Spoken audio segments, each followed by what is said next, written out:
Hello, friends, and welcome to this week's episode of The Blaze Bell Show.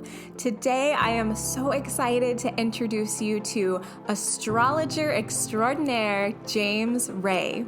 In today's episode, he teaches us all things astrology as well as giving me a live reading so you can really see how he works. I loved interviewing James, and I can't wait for you to learn more from him. Let's dive in. Hello, everybody. I'm here today with James Ray, astrologer, and so much more. So first of all, thank you so much for joining me. So cool. Yeah, it's lovely to be here. So you are all about astrology, and I've always been fascinated by this topic, and I have caught a couple of your live videos. I love the lives. I love hearing you chat about what's going on right now in the cosmos and then just reading different people's charts. So can you just share, like, how did you get into this field? Like, what drew you to it? I'm 39 years old now. At around 29, I had never even considered anything like meditation or spirituality or mindfulness, the cosmos. I didn't even know that Aquarius was an air sign. I thought it was a water sign. And I ended up going to a gathering where I sat next to a professional astrologer, and it was a boring gathering. So I was chatting with him, and he said, "Tell me about your life. This is really boring." And I said, "Well, this is my girlfriend and blah, blah, blah. And she was born then." And he's like, "There's no chance that that relationship works unless your moon is in the sign of Virgo." And I said, "Okay, like, I don't know, like, sure, whatever." He emails me that night and he says, "I knew it, bingo. That's where your moon sign is." And I was like, there's something to this. Like, this guy's got some wizardry. His name is Monty Taylor. He'd been working as an astrologer in New York City for about 50 years. And I started seeing him and hanging out with him every week for about 2 hours, 2 times a week. And we did that for a few years. And that's all it took. It was almost as if it was ingrained in me already. And then I started going to events. And this is actually how I ended up meeting Greg. But I went to these events that were really busy, and I would read for 10 minutes one person's chart for over 3 hours. So I read like 18 charts in 3 hours in a loud room using my phone. And it just kind of drilled into me that I had the whatever it is to be able to read these things. So a lot of research, a lot of fun. Yeah. Wow. And tell us a little bit, like, I know you have some other things that you're doing and kind of it all works together. Do you want to share any of that? Or is astrology your main deal? I wouldn't say that I've ever had a main deal because life is about like having fun and like being excited. But I think my main deal encapsulates all the different things that I do, and that's a holistic viewpoint of being alive. It's if you're not feeling well, if you're not excited by something, then there's something else that can be brought in and probably bring that into balance. Because there are certain things we have to do, whether it's get food and money and pay rent, but the how we get there doesn't have to be just one note, one path. So the thing that really got me into mindfulness in the first place was I was very sick as a kid. Was diagnosed with Crohn's and ADHD, depression. They were giving me depression medication at like 12. I was just not happy. I was in Catholic schools. It wasn't working. I was asking questions. They didn't like it. So I started changing my diet around 18, and I went from fast food and soda to just taking things out and seeing what happened.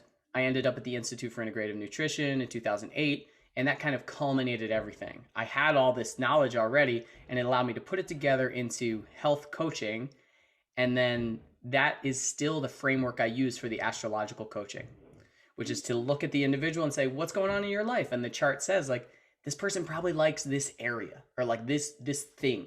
And if they're not into that, they might be having a transit that blocks it or something like that, whatever the language is for it.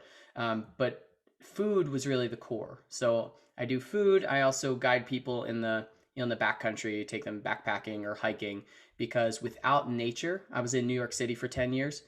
I noticed people they were drained. They were like batteries that had not been refreshed.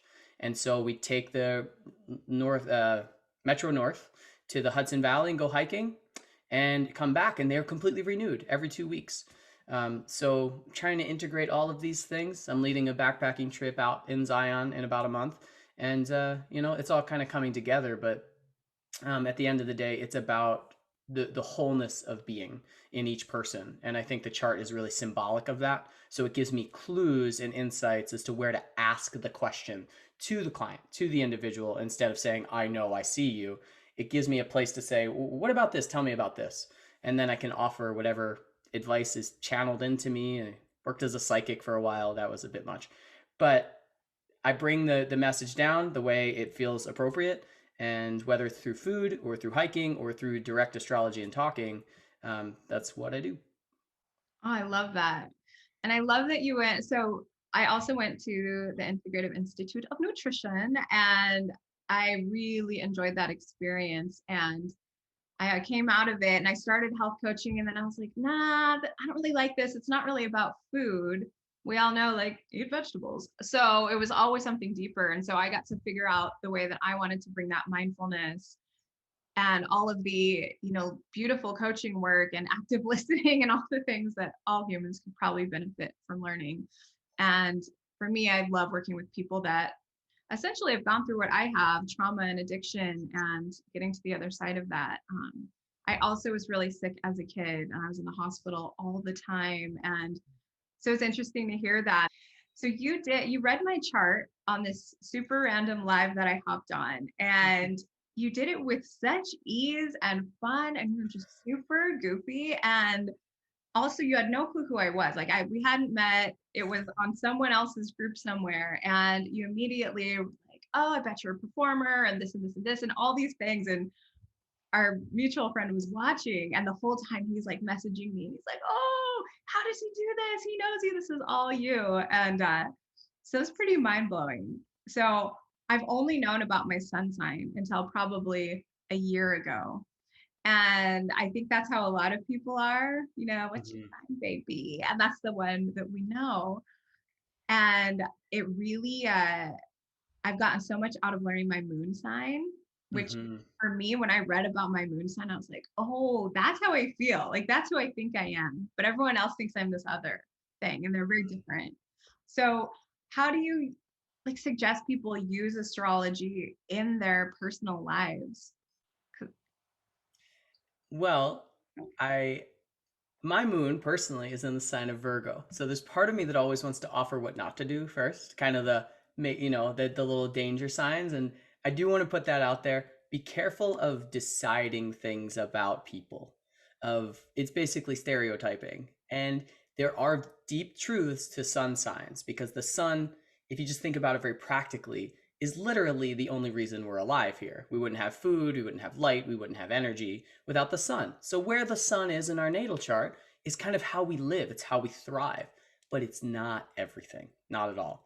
And the moon is more that thing that's always watching, it's paying attention. It wants us to go a little deeper. It helps us hold secrets instead of just putting it out there like the solar energy. So depending on how the chart is arranged, the sun can be dominant, the moon could be dominant, Pluto could be dominant. But in terms of using it, what I would say is get to know your placement. Start, yeah, sure, start with the sun, but definitely go to the moon second, if not first, if not flipping those two. And there's so many resources online. I always recommend reading at least three. If you're going to look up like moon in the third house, look it up in three different places, see what it has to say. And then what you want to do is just reflect. It's not dogma. This can't be. This is quasi scientific, and I say that because the way we define science in our world today is very structured. It's very controlled, but there's metaphysics, which good luck controlling that. But the pseudoscience has to do with psychologically analyzing kind of the self and understanding how these metaphysical bodies interact with our psyche. So when it comes to the moon, you'll find that if you really get to know the moon sign, you probably feel it's more personal, and the sun sign is more like how you feed off of life. Um, I would highly recommend getting a reading with someone who really goes into depth, someone that you could have an experience with first, or a referral of someone who's going to, not one of those printouts, maybe later once you start to learn, but do it face to face. Someone who asks you what's going on, asks you how your life is, because you are the expression of your chart. The chart is not like this holy grail of you. You get to play with the God energy, with the source energy. that's being displayed. Um, so I don't know if I exactly answer your question, but yeah, get to know your own chart and get a reading with someone who you feel personally aligned with, someone who you feel like will talk to you about what's going on in your life. Awesome. Yeah. And I see people that are like, I'm never going to date a Scorpio, or I'm never going to do this again, or, and that always seems so black and white. And I'm like, I guarantee that there are amazing Scorpios and assholes who are Scorpios. And that applies to every sign. You know what I mean? So I think it can get a little over the top. But yeah. So are you open to doing a reading on me right now, which we did not discuss before this? So I mean, that's what I do in the live videos. yeah, I would love for people to see an example of what that looks like, and just more of you and your kind of essence with your work. I just think it's so fun. Certainly. And one thing, and maybe I can use the chart as an example that I do want to offer to people. When you look at the sun sign, you say, they were like, I'm an Aquarius. Very often, Venus, Mercury, and Mars are very close to the sun because they're literally close to the sun. So even if they're really far around in their rotation from our perspective, they're never that far in the zodiac. So very often they're in the same sign. That is why the sun sign, I think, is most important. Not a lot of people talk about this, but you're going to have Venus and Mercury and Mars very close, which kind of accentuates the sign of the sun. So it's really more about that. So one of the things you can do, this final tip in your own chart, see how many planets are also in the sign of your sun. And if there's 0 and it's only the sun, you might feel like the sun sign doesn't really align with you because there are different facets of the personality. Let me bring up your chart here. I didn't even know I had in the subsequent video. I was like, I think I have your chart, and I did. And because you talked in the beginning about some issues like when you were a child, like kind of like tough things in and out of hospital.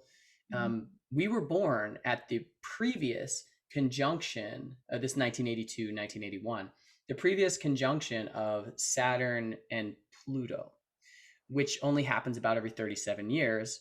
And that's what just happened in 2020, which if you look at the world during that year, a lot of shit happened. So we were born under the influence where, and if you go back in history and look at what happened, I don't need to dig up the past, a lot of stuff was going on then, including its specific HIV virus was spreading more than it ever had at that time. So we were born with that energy almost transfixed into us of transformation, of trial, of regeneration. It's very Plutonian, which is, it's kind of dark for a lot of people, but those from our generation are generally like, yeah, darkness, drug addiction, it happens. Abuse, it happens. I want to help you, instead of saying, oh, put that to the side. Oh, wow. That's interesting. I had no idea. It's quite a generation is now waking up. So this subsequent last year, 2020, formed a square, a 90-degree angle to that conjunction that we experienced. So not only are we comfortable with this, but then we were challenged to upgrade last year. Like our personal identity was specifically challenged by this experience, and we are likely to be individuals that stand out during this time because it's like, I've seen this before and something's up. Whether it's our health has to get aligned, or we can't just let somebody else save us. We have to do something for ourselves. It's awakening. It's how the cycle of generations works on an astrological level. The transits come, it hits everyone, but then it hits certain generations in ways that makes them go, wait a second, I think I know about this. So 1990 as well, 89, 90 is in the wheelhouse as well for this, but that's a different story. Wow. Well, yeah, that is amazing. And 2020 was huge for me. I mean, I woke up so much and I was able to heal in a new way and start helping other people in a bigger way than I had before. I mean, I created this podcast that we're on right now in 2020. I'm like, everybody needs help now. So yeah. And if somebody's just seeing this one episode, go back and look at the log of episodes that you have. They've been consistent and poignant, like topics you want to talk about and want to hear about. So I thank you for doing that. If someone asked me to be on something, I want to see if they've been consistent because I would like to be promoted in that fashion. So thank you for that. And okay, so let me jump right into the chart in that case from last year. The transformational energy that kind of affected the whole planet was Pluto, Saturn, and Jupiter coming together. So this was happening in the sign of Capricorn. The signs, the least important part. It's all about the mathematics and the geometry here. It created what's called a quincunx, 150-degree angle. Not a lot of astrologers talk about this, but the quincunx is about two things that don't speak the same language. Okay, your rising sign is in Leo at 23 degrees. Now, the conjunction of Pluto, Jupiter, and Saturn happened right around that point. So 150 degrees later, we find Capricorn, which is basically 5 signs, 5 times 30. And this creates something that exactly. So Leo is fixed fire, okay? And Capricorn is cardinal earth. They neither share the mode or the way of actually speaking, the element or the mode. So what it calls for in an individual is synthesis of two disparate things, the things that do not do the same thing coming together. The example I think of is like a wealthy man living in the penthouse in New York City, and then a man living in like a village in sub-Saharan Africa. They are very similar in a lot of ways. They're base human beings. One has wisdom on one level, one has intelligence on another. And when they can work together, it's phenomenal. But how do you bridge those things? And so within your chart, what you are being asked to do is take your volition and your passion, that rising sign in Leo, and carve something out of this, like dig deeper and make it profound, but also make it something that people are interested in. This transition was happening in your 5th house, which is actually the Leo house or the solar house. So this is also bringing out your Sagittarius. So you want to talk a lot. It's very chatty. It's a chatty energy to have the Sagittarius sun activated. It's like, I need to say these things so I can figure out what's going on. And if you have this hostess kind of like lioness energy that the Leo is asking for, and you can hold it, then the people in front of you will feel compelled to talk about really deep and almost far-fetched things. And your sun placement, the solar placement in Sagittarius, is also conjunct with Neptune. And that's right on what's called the galactic center. Basically, when you point at the sky, there's a point in the zodiac where the sign. So when you were born, the sun was just about to eclipse that point, and Neptune was already there. It's said by, let me just give one person. I have an oracle that I work with, a friend, and she's deeply psychic. And that point is the psychic holy grail, is how it's been put. There's something coming through, and it's like, I know shit. It doesn't mean that you can tell people how to live, you know how they should live, but you just have a knowing, and it comes through. So what you're getting to from this last year is knowing that you are here for something bigger, something more important. And how could that have happened without some sort of awakening, without some sort of like, oh, maybe this isn't as great as I thought it was. It makes me transition to this. And with a fire sign, anyone here with a fire sign sun, don't be afraid of things that make you angry because it's motivation. It's just fuel. Don't take it personal if you can help it, but it's going to keep happening. This is your main source. If the sun's in an air sign, it's thoughts, it's inspiration. If it's water sign, it's going to be an emotion. You might get super being sad. And if it's earth, well, it might just be your body telling you. It could be like an injury, or it could be like you get too tired or your body gets sick. It's trying to talk to you. Basically, we're attempting to receive messages through these different veins of reality. But that was last year. Do you have questions about things that are going on? Wow, that's really fascinating. And I like that you mentioned that about anger. And I don't really access anger too often, but the times that I do, it actually feels really good and exciting. And I'm like, oh, what is all this heat inside my body? Like, ooh, let's do stuff. So and I've noticed too, if I really like move through healing, I like to do a lot of tapping, and sometimes it'll be like tapping, then crying, and then this massive rage out. That's like I'm turning into a complete monster and screaming and stuff. And that's when I have the like most epic healing moments. And now I'm in a completely new space. So maybe that's a big part of it. I need to get to that rage out. Oh, okay. Yes, if I had questions. Not especially. I mean, I really like general guidance. I like to know, like, just if you see something coming through. Yeah, I mean, I've just been trying to get a more complete picture of my mission here, and I think I have. I mean, I know what I'm here to do, and so it's really right now just about figuring out how to lean in and where and stay aligned and everything. But yeah, with I know about like Leo and Sagittarius as my rising and sun, and then Capricorn's my moon. And when I've looked at my chart, there's a lot of Sagittarius and a lot of Capricorn.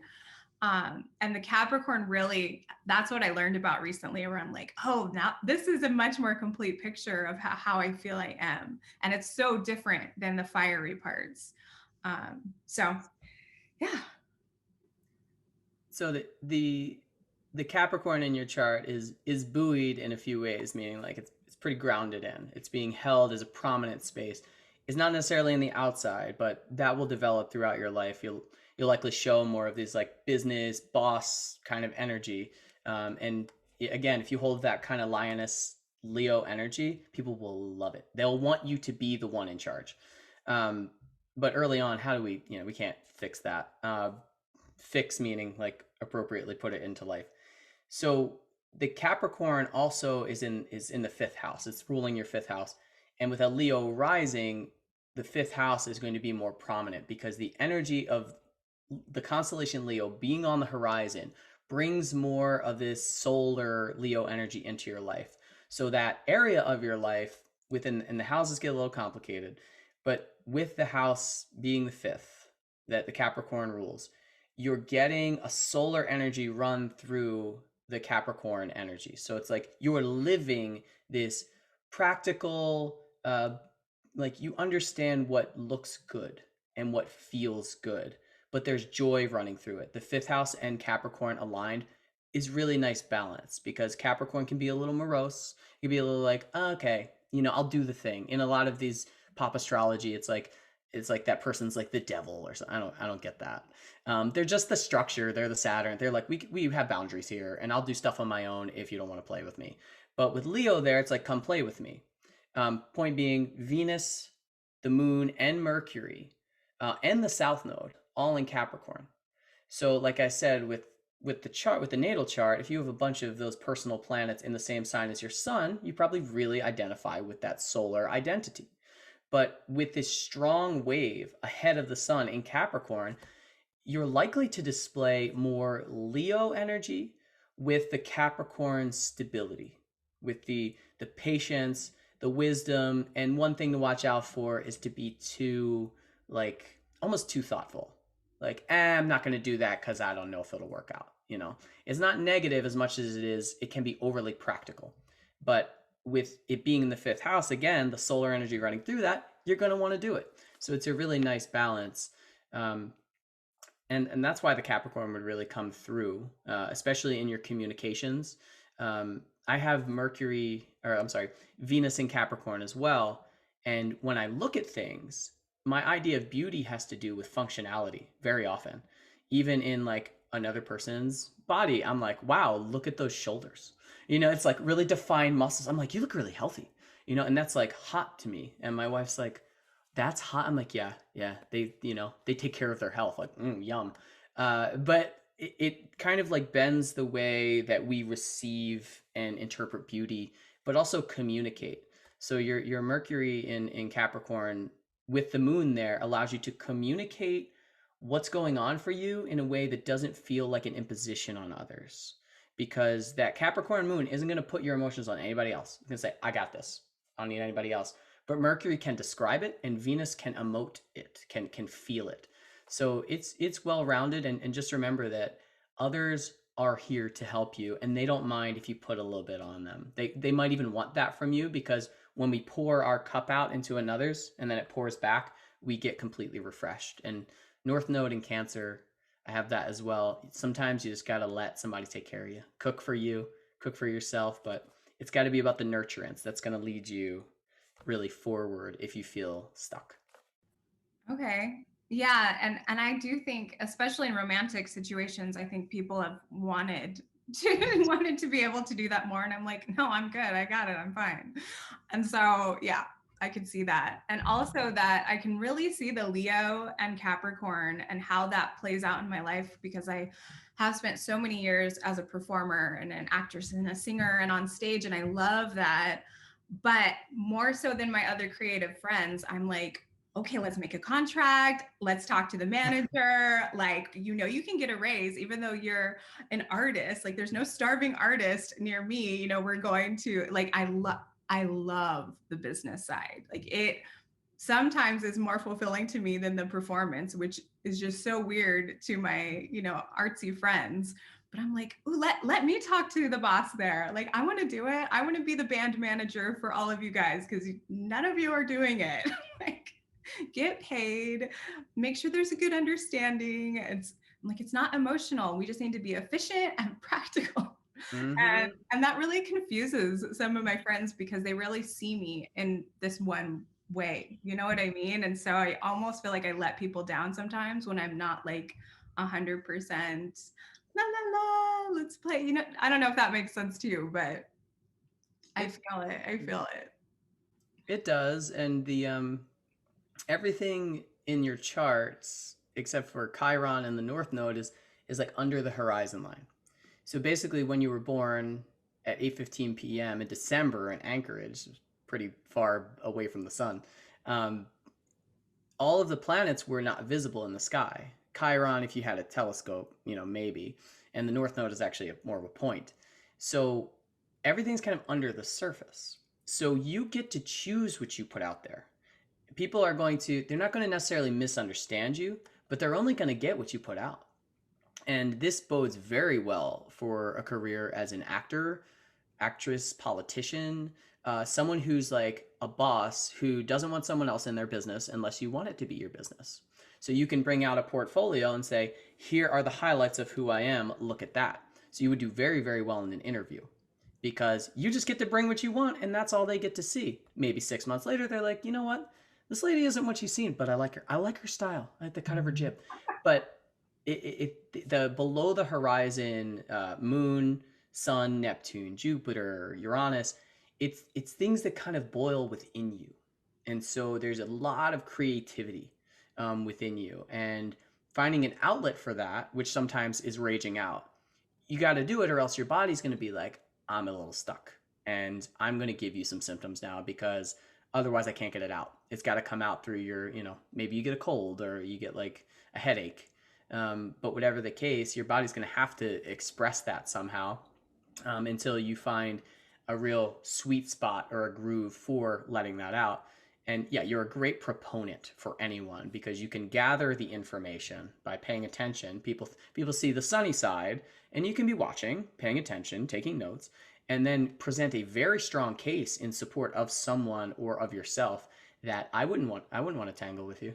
I'm like, okay, I understand. If you've come to a conviction, you've probably done a lot of research, even if it's only within, and you kind of know what's up. And then relationships are always going to be higher chart. They bring in it's like other planets are living in our other houses. So our strongest points as an individual are likely to be inverted in a relationship, and we're challenged on those because they can become comfort zones.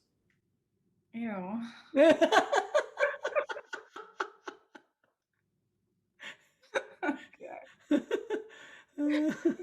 Oh, wow. That's all fascinating.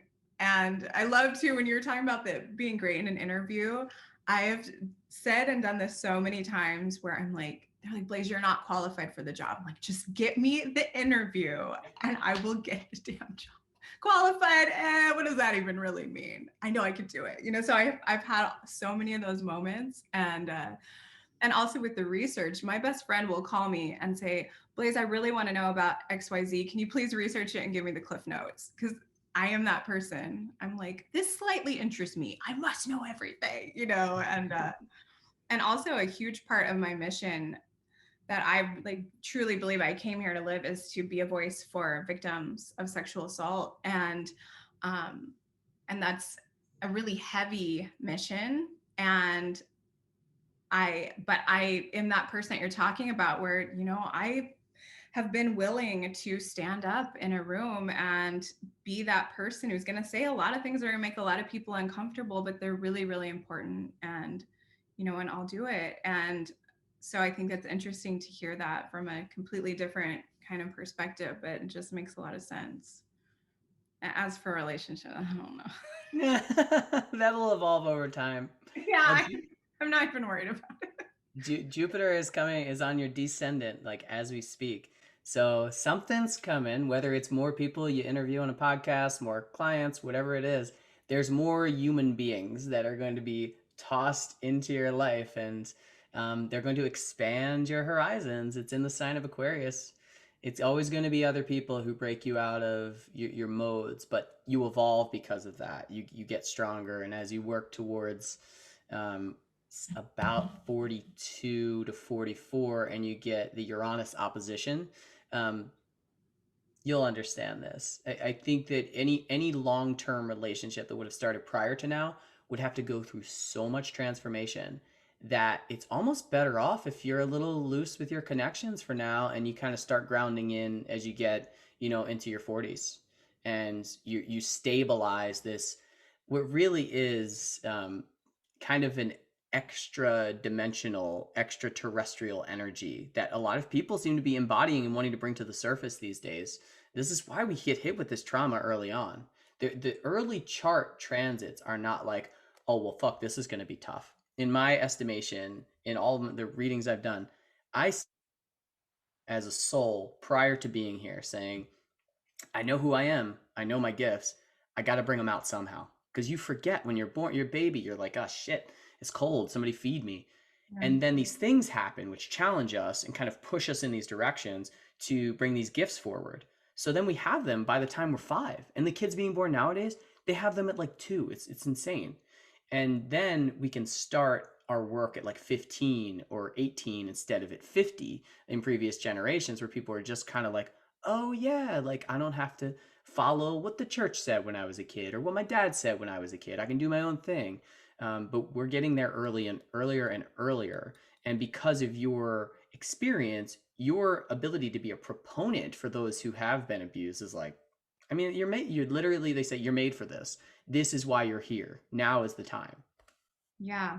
Oh, I'm so with you. Sometimes if I'm extra nervous about something really courageous, I always think like, I've been training lifetimes for this. I've been training lifetimes for this. And that always like gives me that little oomph.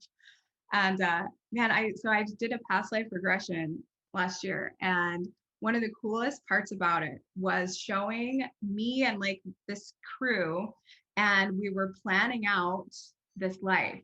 And it was like a big board game. And it really shifted my perspective. And they were like, okay, well, you're going to have free will. So what we have to do is like set up these different basically billboard signs that are going to help you along the way. Remember why you're here. Remember what you're here to do. And it was just so cool. Consider me a billboard. Yay.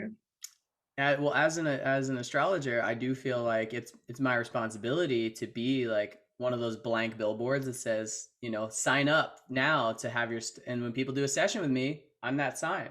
I don't know what it is. I look at the chart and it speaks. But that's a very interesting way to look at it, because the way that your chart has set up, you now will experience Uranus oppositions to your natal planets because they're kind of clustered together for the next 25 years. So this is constant evolution, but fun. This is fun evolution. This isn't like Saturn saying you need to be in a smaller place. It's too much space for you, or, you know, or this person now is more serious. This is like opportunities, travel, strange people coming in, kind of strange coincidences. It's always good to pay attention, keep track of what you're doing, take notes, because the energy moves so fast that, you know, but whoever you run into, what you will know and you will resonate is that there are no mistakes. There are no coincidences. there is some kind of alignment. And with your kind of that Leo like performance energy, don't ever lose that, because that's what makes that not scary for people. I don't think it'll scare you, but if you're like, yeah, everything changes all the time, so buckle up. But instead you're like, let's have fun. Like something new's it's like a festival. You wake up the next day and you're like, well, that guy is clearly on some trippy psychedelics and he shared some wisdom with me. Thank you, sir. You just never know what to expect. Yeah, everything is medicine under this influence.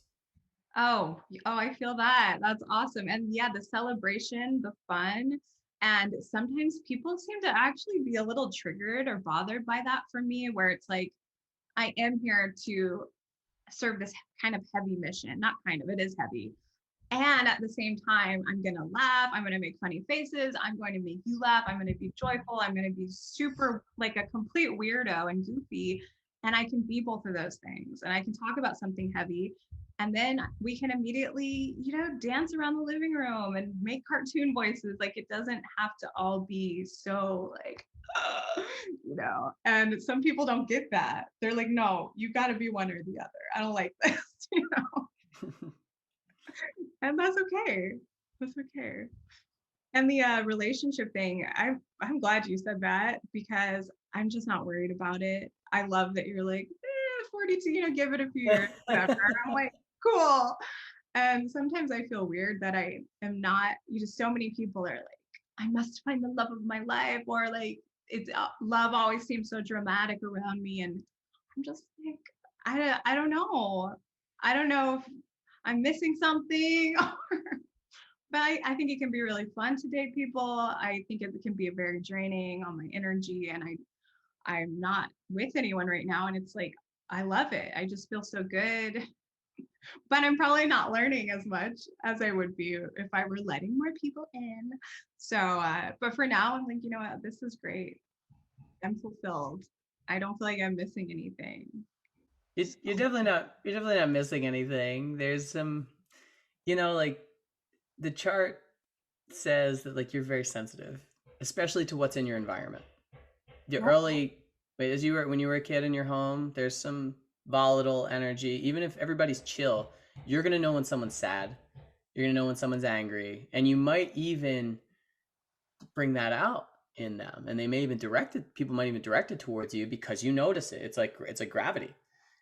So that kind of trauma, like energy that locks into the body from an experience, the trauma, it's not just gone. It needs to have other iterations that are different that supplant it.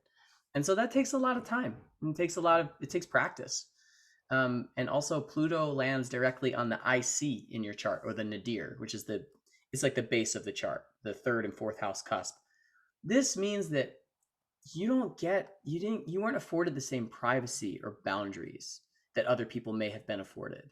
It's really hard for you to have like that space that's only yours. And because of that, you first and foremost, after getting away from that situation, you learned how to nail that and how to teach others to do that. And maybe you walk that line the rest of your life and that's your thing. But at some point, maybe you meet someone, you're like, you can come in, or you have to go now. But that space, I wouldn't want to share that too quickly and too openly after learning how to actually have it from me. Yeah. Yeah. Thank you for wording it like that. I definitely feel that. Yeah. Just the like, oh, now I'm feeling all your feelings. I don't want to. I was having fun 5 minutes ago. Yeah. Yeah. And I'm obviously finding the right fit too. So cool. Well, man, thank you so much. This is really, really interesting. And it's like you're speaking another language. Half of what you're saying are like words I didn't know existed. So I think that's the real benefit of getting a reading from someone who knows all the ins and outs. So, oh my gosh, I'll definitely let people know. I'll share your links and all the things on how to find you. But thank you so much for joining me today. Like, any last thoughts, anything else you want to share with the world about using astrology to better our lives or better understand? Well, what I'd like to say is that astrology is wonderful. It brings a lot in, but in order to truly understand it, you have to live it. A book can't teach you astrology. Neither can your mind. Your life teaches you. Once you know the concepts, once you know the placements, you can walk with that idea and then see how it plays out for you. But never take anything too seriously, because like you're here right now. It doesn't matter what planet you think you came from, what happened in the past, or what's going to happen in the future. You're only ever right here. And if astrology brings you more into this, go for it and keep going. And if it takes you out of it, take a break, walk away, turn off your phone, go out into nature, go watch the natural, we're on one of these planets. We are literally on one of these stars. So just keep that in mind. And the earth is taking care of you during this lifetime. So that's probably the most important facet of anything.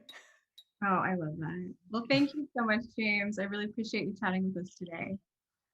Yeah, it's been wonderful. Thank you for being open. Thank you so much for tuning in to this week's episode. Let's continue this conversation in the comments, and for more healing resources, please visit blazebell.com. You are worthy, you are loved, and I am so, so grateful for you. See you next time.